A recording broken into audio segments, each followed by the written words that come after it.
Thank you for taking time to look at this video. This diagram is intended to explain or present in a diagrammatic way the principles of Safety 2. The very nature of Safety 2 and the complexity of how safety is achieved, measured and implemented in healthcare cannot be fully represented by a simple diagram, however. But this can help people to understand the concepts that Safety 2 is based on. So this first slide represents what happens in contemporary healthcare in regards to safety and work design and practice.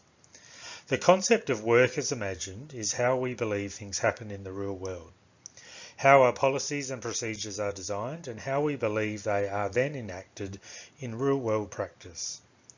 Our systems are designed around the notion that if people follow the policies and procedures as presented, then outcomes will be safe and harm will be minimised. We refer to this as a Safety 1 approach. In reality, this is an artificial way to be presented here, and it's a minimalist view of what in real life is a complex system of practice and systems design. But the diagram can help people grasp the notion of how contemporary healthcare is designed and delivered. This then defines how we measure practice, the quality, the safety, and the efficiency of care delivery within the healthcare system. That knowledge then allows us to identify where there are gaps, where risk exists, and where our systems and practices are strong, and where there needs to be improvement. Each of these columns represents a different element of that practice or systems design.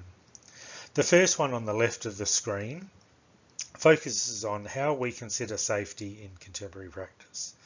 The primary driving force is to minimise harm. The next column considers how humans work within the system, what they do, why they do things the way they do in their daily work. People tend to be viewed as a potential source of error and harm when considering harm causation and incident review. The next one focuses on the objectives of our work and the design and delivery of the systems in the healthcare setting. The intent is to minimise errors and therefore limit harm occurrence. Then there is a column that considers safety learning. How do we learn about safety in the current system to make changes and continually improve the system's design and associated outcomes?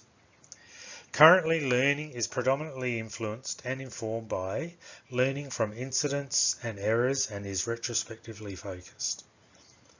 The last is safety perspectives, where the focus tends to be retrospective in nature, learning about what went wrong, how and why, then using that knowledge to strengthen practices and guidance such as policies and procedures to prevent future occurrence. The diagram is not intended to cover every element of practice and systems design, but is used as an example to talk about and identify these concepts. In Work as Imagined, or a Safety 1 approach, there is a focus on prevention of harm, where we see humans as potentially part of the source of error and risk. If people working in the system are not working in ways that we imagine, or in the way they are directed to by policies, etc., that can be a source of risk.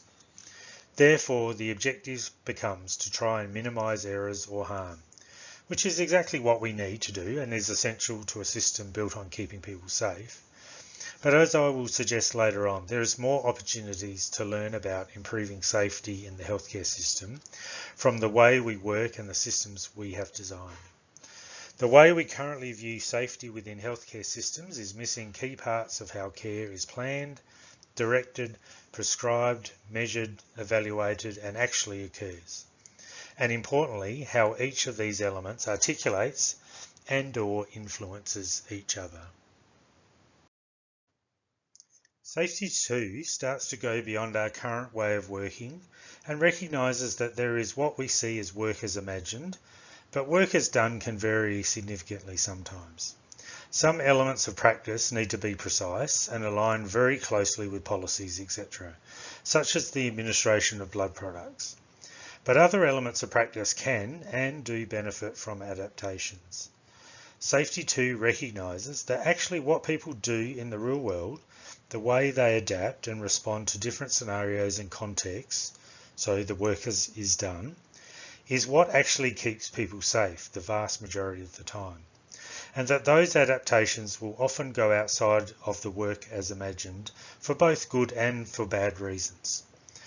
The first row here represents contemporary practice and systems design, work as imagined, along the bottom row, which forms the basis of and has influenced the way our systems are designed and how practice is guided.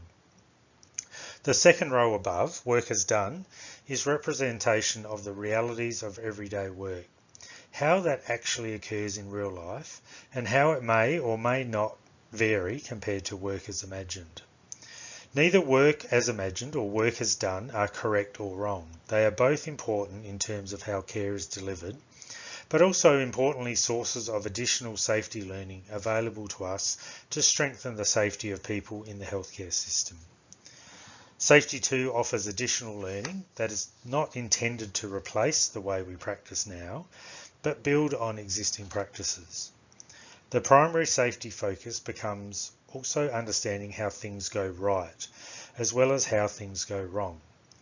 We start to learn from normal work, and we also learn that people in the system are often, the vast majority of the time, the factor or variables that contribute to safe outcomes and the lowering of risk. But also recognising that that is not always the case. They can also be a source of error, risk and harm. Safety 2 recognises that adaptations in practice exist, even if desirable or undesirable, and how and why they occur is important to safety learning. Ignoring those adaptations or trying to minimise them can increase other risks that we are not overtly aware of.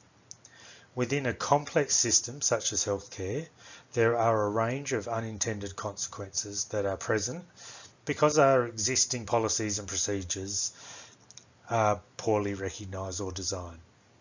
Those unintended consequences may actually result in harm that they are intended to prevent because of an inability or failure of the work as imagined to address the challenges of everyday practice. When recognition of how work as done occurs, what drives differences between that and what is intended can help us recognise unintended consequences, gaps in the design and usefulness of work as imagined, and where risk exists, even before harm occurs. Safety 1 primarily learns from harm occurrence, although there are proactive elements of risk assessment in this system. Whereas Safety 2 uses that knowledge and then builds on by understanding and identifying where risk exists, even before it results in harm. Knowing this can allow us to design systems of work and practice that build and support individual and system resilience, that allows effective adaptations where suitable and where effective. Safety 2 is proactive. It considers, measures, and nurtures variability and resilience.